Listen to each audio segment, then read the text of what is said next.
Good Vach, everyone. What's the Shabbos? Pashas Shoftim.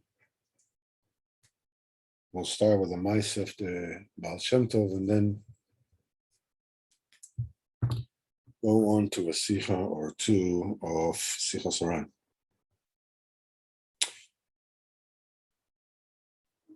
One day, the Baal Shem Tov told his Talmud Rabbi Dov Ber, that's the Maggid of Mizrich, to go to a certain forest and to stay there by a specific tree.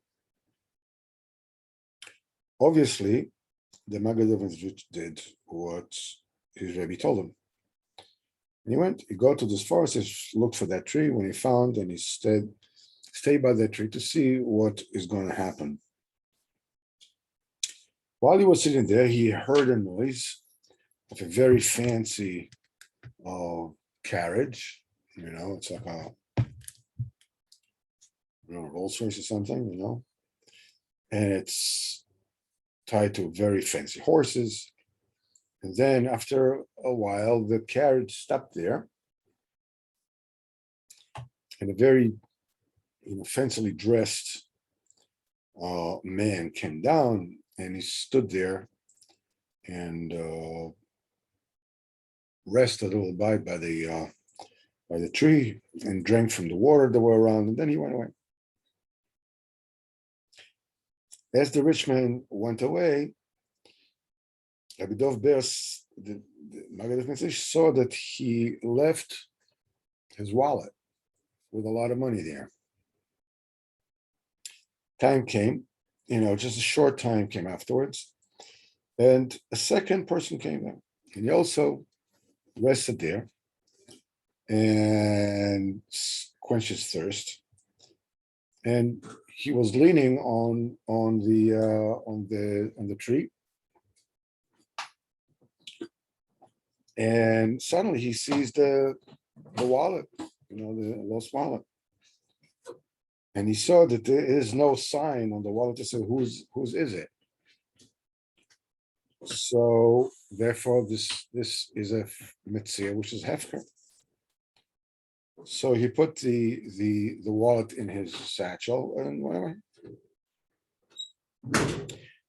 Before he went further from the place, a third person came with a torn bag, and he, some kind of a poor guy, a vagabond, came to the place, was happy, there's water, he takes a dry bread from his satchel, wash his hands, turtle the dry bread in the water to make it soft. After he finished eating, he benched, head down to rest in the shadow of the tree, and he slept, but not for a long time, because suddenly the wagon comes, that fancy wagon, that Rolls Royce Corniche, whatever you want to call it, came back. And the first passenger, this, came down and started looking around, for his wallet, if he lost it. When he didn't find it, he grabbed onto this poor guy and says, just get up, and give me my money. That poor man didn't understand what the heck this guy was talking about. Doesn't know. This person is screaming at him, where's my wallet? When that rich man saw that the poor man is making himself like he needed to go nicht wissendig, like he doesn't know what it's all about, he started screaming at him. He says, I lost my wallet with a lot of money. If you don't give it back to me, I'm going to finish you off. The poor person didn't answer. He started beating him up and demanding from him to tell him where did he hide the wallet. But, the beating didn't help. At the end, that fancy guy goes back to his carriage, and the beaten up vagabond also left the place, and he's all beaten up and hurt. And the Maggid of Mitzvah, was really rattled by all this. And immediately he went back to Baal Shem Tov for an explanation. Baal Shem Tov explained to him, these three people that you saw, that rich man that lost his wallet, the person who found the wallet, and that beaten vagabond, now they're in this world for a second time. They are here in order to rectify something that they did in a previous incarnation.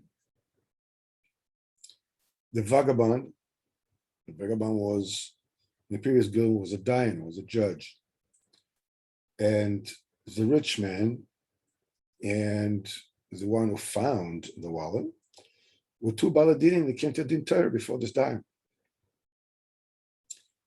The rich man was the one who was being sued. The one who found the wallet was the one who sued him. The poor man was the judge between them. According to Din Emes, the one who was being sued really had to pay.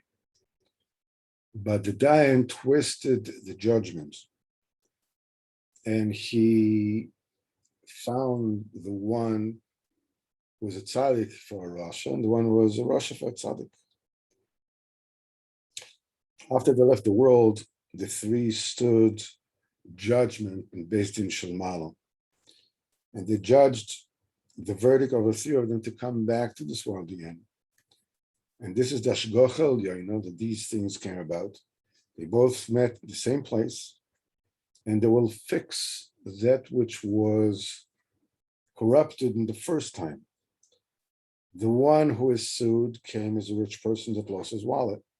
It had exactly the sum of money that he was sued and he had to pay the previous incarnation. The one from whom the money was taken by the incarnation, that's the one who found the wallet. He got his money back. And the dayan came as the vagabond. Because he's the one who corrupted the judgment, now he got beaten up by the one who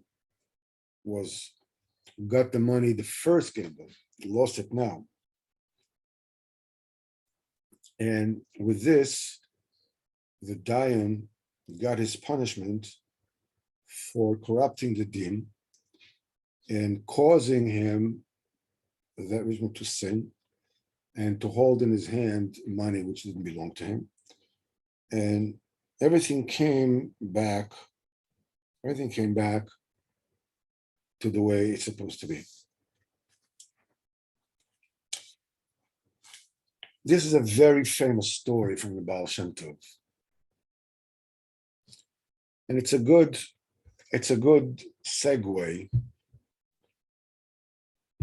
to the Sichos Haran of today, which is actually quite chilling when you actually look at what is actually going on here. So let's just take a quick look here.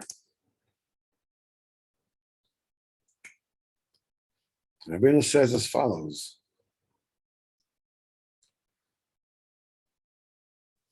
Sikha number 84. Al toimer sha'she'ol ve'akever besmonsla. In Pirkei Avos it says, don't say the death and the grave are a place of refuge for you.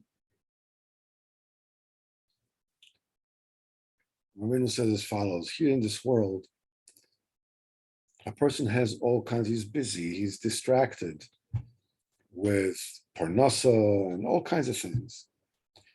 So it may be that he'll feel a little pain, being stuck by something or whatever it is, or, a flea will bite him, whatever it is in those days, and he won't feel it. Why? Because his thought is busy, he's distracted by his worries. But in the grave, when a person doesn't have any distractions, and no other thought. He hears every crawling of the worms there, how they crawl and they come to him. And he feels the tsar of every bite. And there's nothing that will distract him and prevent him from feeling the great tsar that he has, that he feels.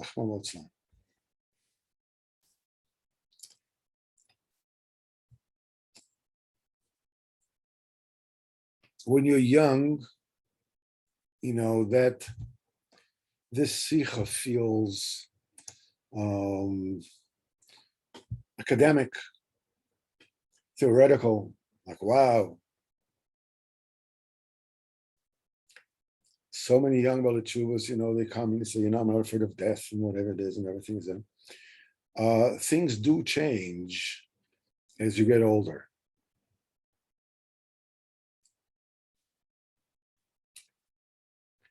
It is extremely important to understand and to hear.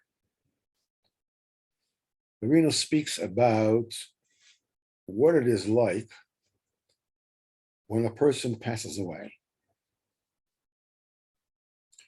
There are a few sichos about that, and we're not talking about Beis Din Shel Mala yet. We're not talking about, but when a person passes away, there's one sicha. All of them obviously are extremely, extremely important. There's one sicha in which Rabbeinu says that outside Rabbeinu's window, there was a process of a levaya, a funeral process.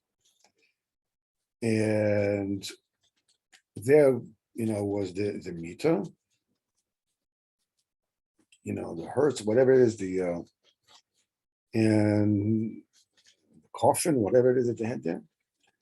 Obviously, it wasn't a coffin, but it was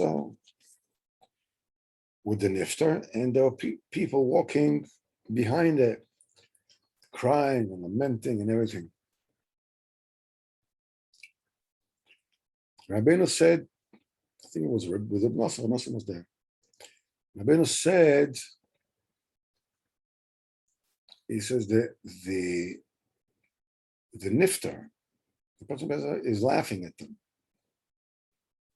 Those people who are crying after him. He says, what do they want from him? That they should stay here and suffer some more. It's finished. So Nosson said, but yeah, it's not, this is not the end down the road for him.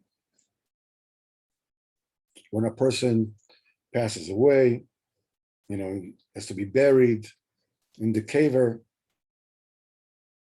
something that's called chibut caver, in which all the pleasures that the person took, in this world, food and all kinds of stuff has to be beaten out of the body. And the nefesh and the body are being connected together inside the body.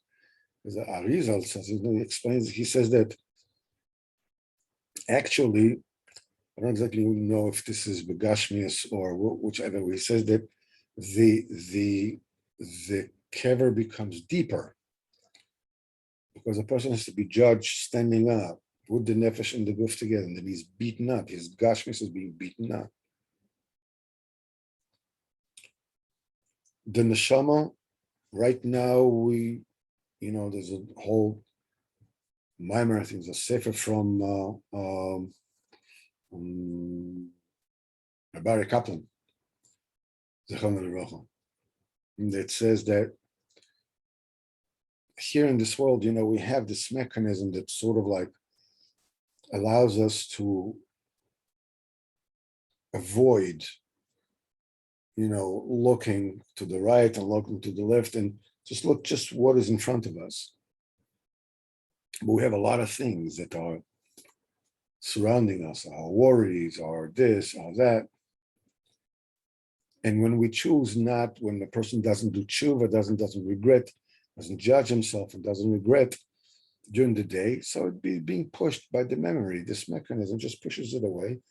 And now you're living your life as if that thing, whatever you did, didn't happen. But when the neshama leaves this world, all these things come back.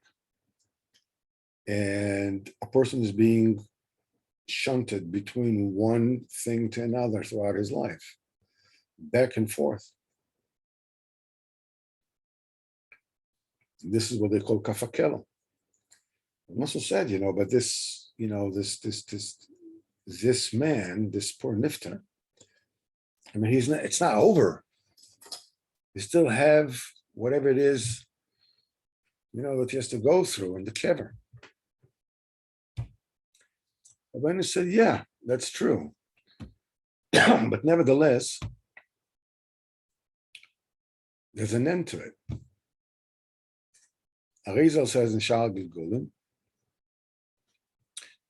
that all the dinim and all the things that the person has to do with his body is only as long as the flesh still exists. Once it is gone, it's totally rotted away. The only thing that's left is the bones. That's it. There's no more dinim got any sound. Hold on. Yes, there is sound. You don't hear anything? I don't know. Can you hear, Chaim? You can hear it. Well, I don't see the other guys because they're showing me, but supposedly people can hear it. So, this is by you. Hold on, let me just answer you. Rome.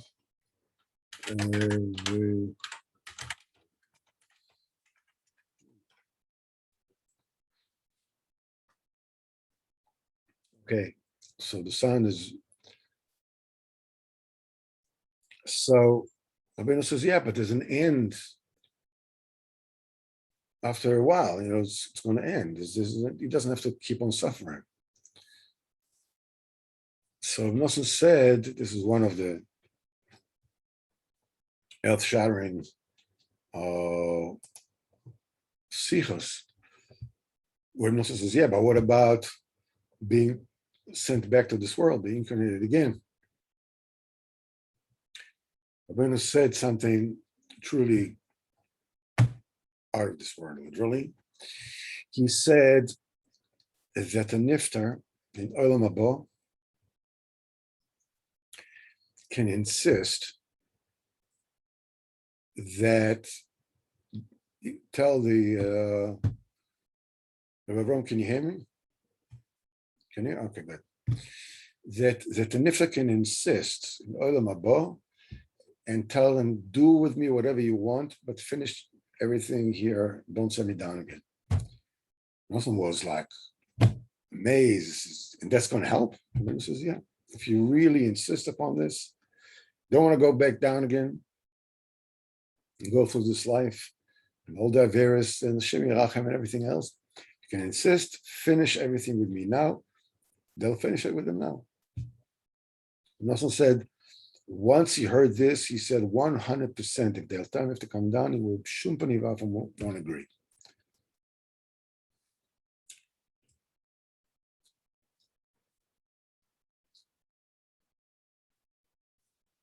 The thing which is so important about this, there's another sicha that I want to mention it again, that we learned before.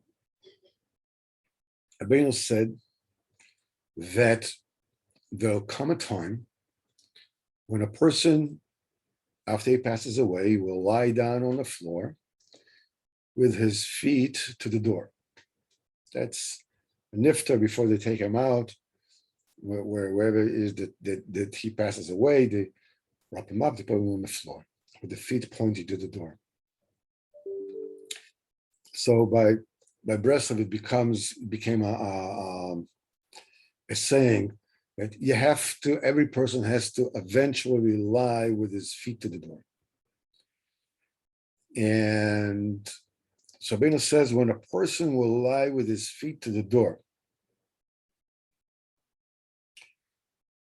he will understand it. He will know, if had he only listened to me and do as I tell him, as he told all of us, there would not have been any madrega in this world that I would not have brought him to. In other words, there's no limit to how high you can go.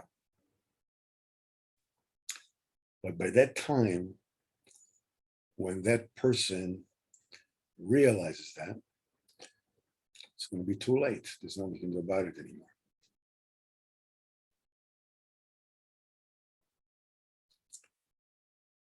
This union of understanding and keeping the memory of Olam Haba. Rina says every single day a person has to wake up. The first thing that has to come to his head before he does anything, before Moedeani, before Negelwas, the first thing is keep it in your head. Don't think that the only thing that there is this world. There is Olam Haba. In fact, this world is just a dot. The entire, whatever it is, 80, 90 years, 100 years, 120 years, whatever, how long you live, 1,000 years, okay? No matter how long you live, this entire life is like a dot, the beginning of a road which is endless into infinity. But when you're here, it looks like so, this is it. That's all there is. What happened? Did the Yankees win, or the Mets lose, or the Giants win, or what's going on? It's like, is Netanyahu this, or is this one that? Is Trump this? Is that? In this world, when you take a look and you say, okay, what happened 20 years ago? 21 and 7 months and 3 days ago, what happened then? I'm like, well, I know. I don't remember what happened then. Whatever happened doesn't even matter. Yeah, what happens now also doesn't matter. You only need to know what you need to know, and the rest, let go. There is a big, mishkal that you have to do, because you have to function in this world. You have to function in this world. Or have to make sure that this world doesn't deceive you, because this world deceives. Rabbeinu says, this is what you will get from me. You will not let this world deceive you. What we need to bring really deeply into our minds is the fact that there is Olam Hazeh, there is Olam Haba, Kadosh Baruch Hu is right here. And there's nothing that I do or think or say, obviously, that the Kadosh Baruch Hu does not know, and he's right here, right now.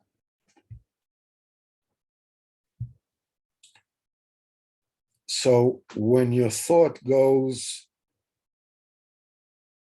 to the side and you're just like watching a movie in your mind, you have to feel a little, breathe, man, it's a little, antidepressants.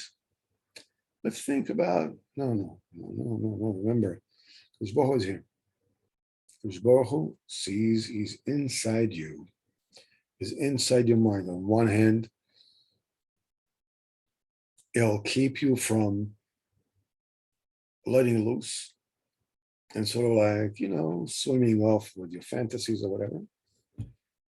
Ultimately, it should be something that is in everything that we do. The truth of the matter is that we are actually pushing Kadosh Baruch Hu off to the side. And I said, don't disturb me having a little fun, all right?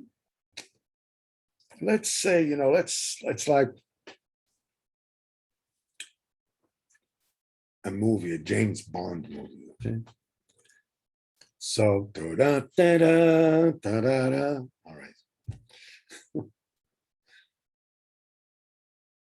The essentials is called a suspension of disbelief. You can't enjoy a James Bond movie if you're keeping reality in your mind, meaning, or you're telling me it can be a person, can go through all these things and drive these cars and like jump and ski down mountains, whatever it is, and fighting helicopters and having all these things. Come on, man, this can't be. Okay, the minute you say you're realistic, that's it. You can't enjoy a James Bond movie. And to enjoy the movie, you have to say, you know something, let's take this believing part of me, this spoil sport party pooper, sechel of mine, put it aside. Let's say that everything is possible. You can have the Avengers, you can have James Bond, people can fly, everything can happen. Wow. When you go out of the movie house, you put it back, you know, the sechel back again. Okay, you can't fly, or whatever. In order for us to allow the Yetzer Hara to come and play a role in our lives, listen, I want to enjoy a good meal. I want to enjoy this, whatever it is. But there's a chibut hakeva. No, beseder. So let's take chibut hakeva and put it aside so I can enjoy the movie.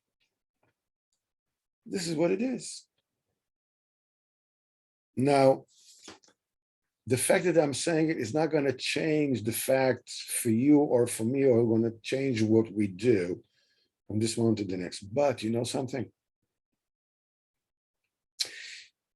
If it changes what we do and what we think, even just once in a lifetime, the rest we behave unconscious. Just do whatever we want, whatever. One time, so you know something, Kodesh Baruch Hu is here. It's not the call of the Kodesh Baruch Hu. I'm not going to do it. The difference is immense.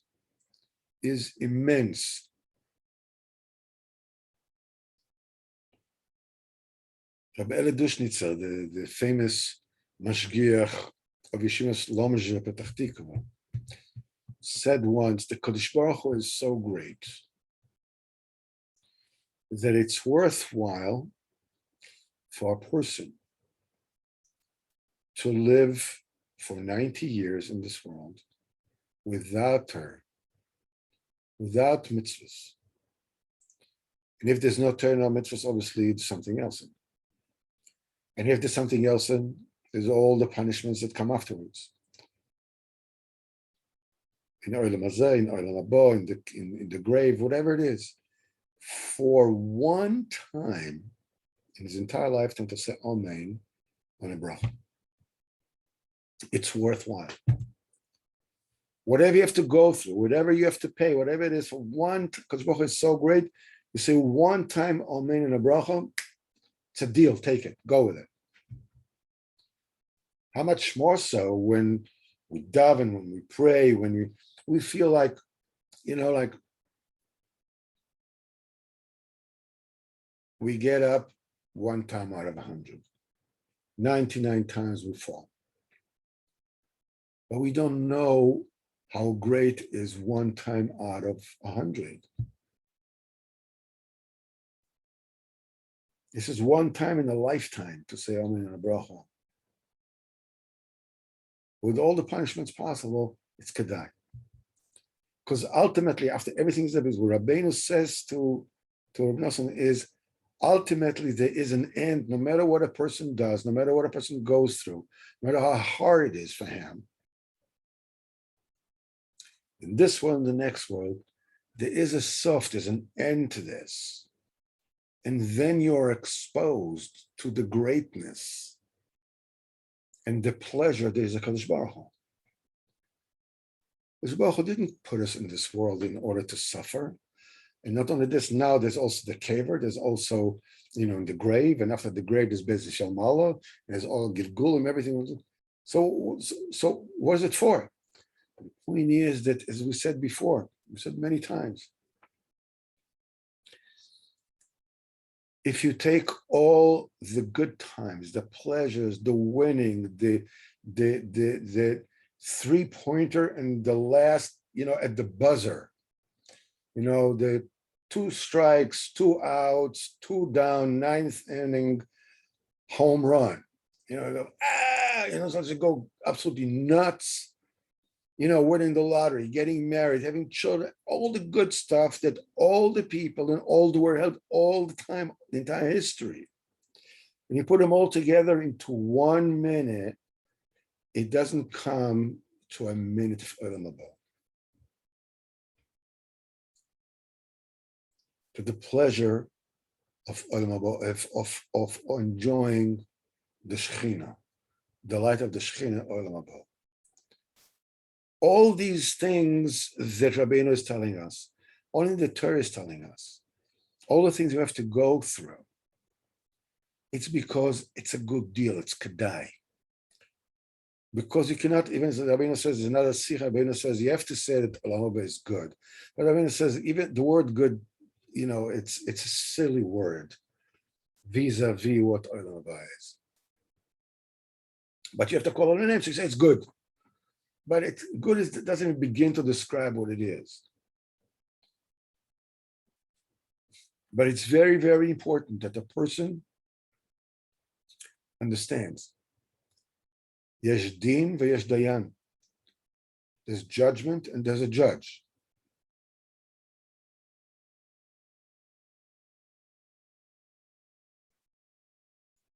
And everything has a consequence. Baruch Hu judges you l'kaf schos all the time. And yes, the idea of flying in the grave and the whole thing, and the first Shalom Aleichem in the grave of, I don't know, from field mouse or cockroach or whatever it is that we're so scared of in this world. Why? Because they are the Shalom Aleichem in the grave. Now, all these things, as scary as it may seem, remember one thing. The very same way HaKadosh Baruch Hu takes care of you now, He's going to take care of you then. Whatever Torah that you learn now takes care of you now, He's going to take care of you then. It's not a Hefkewelt. It's not a Hefkewelt. Nah, listen. Man, that's like too dark for me, man. It's like too morose. This is like, whoa, man, that's heavy, dude. Yeah, it's heavy. I don't want that. Just give me something light, the Bee Gees, maybe, something like, even something light, something easy, don't be so heavy, man. Talking about the grave, talking about my butt, talking about this, about that.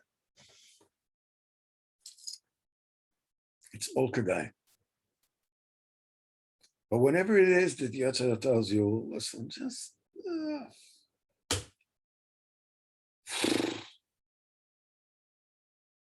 I'll take second best, something. I won't take, to, I don't know.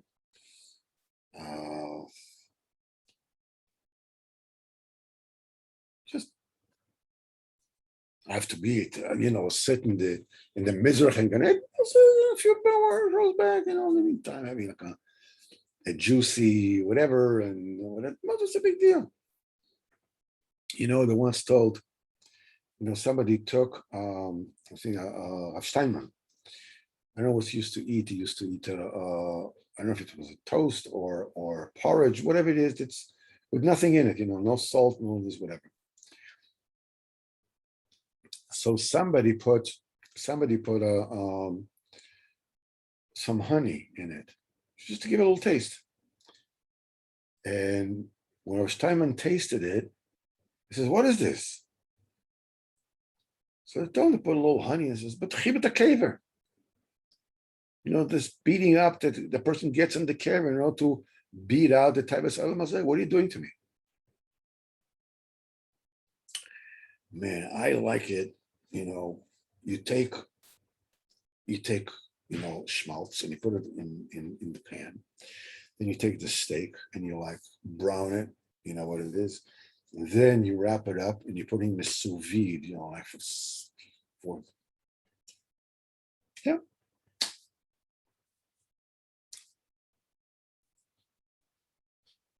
Ultimately, in order to enjoy Hashem, the enjoyment of Olam Hazeh has to be beaten out of a person. This is what now Dinor is all about. This is what the Kever is about. It's in order to enable us to be a Keli to receive the true oineg, the true pleasure of the Ziva Shechina, of the glowing of the Shechina.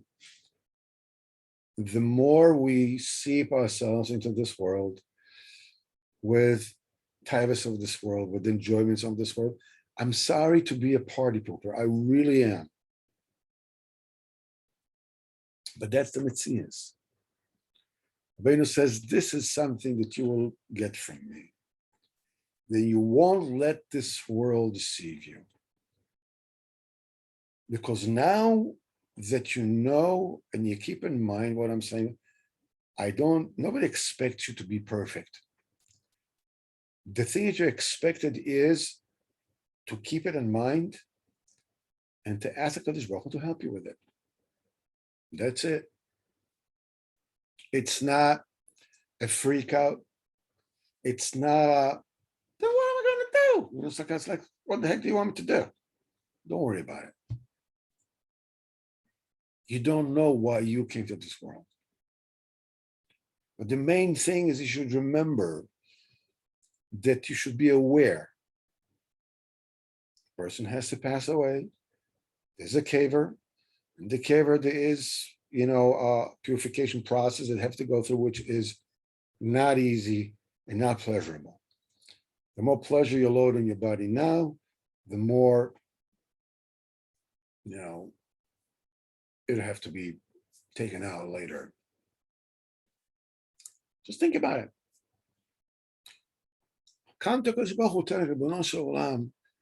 I keep on forgetting. I keep on being distracted. I keep on, putting my belief on disconnect. It's like I'm disconnecting the emunah and just like, because I'm like so depressed, I'm so alone, I'm so this, I'm so that. Talk to him about it. Because Baruch Hu knows exactly what's going with you.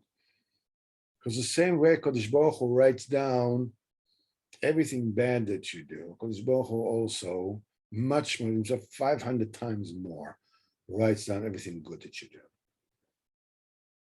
Whenever it is that you find yourself that you're not really measuring up, talk to Kodesh Baruch Hu, tell him, I'm not measuring up. There's literally no better antidepressant than talking to Kodesh Baruch Hu and laying it all on the table before him. You do that, and you get out of it with such yeshiva das.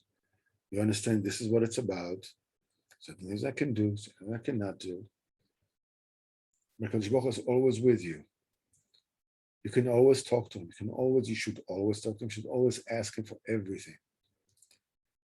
Also this, I don't know. I'm scared of one hand, I'm deathly scared, excuse the pun. On the other hand, I just want to run away from reality. I just want to have some fun, man. I'm just like, I'm broken down.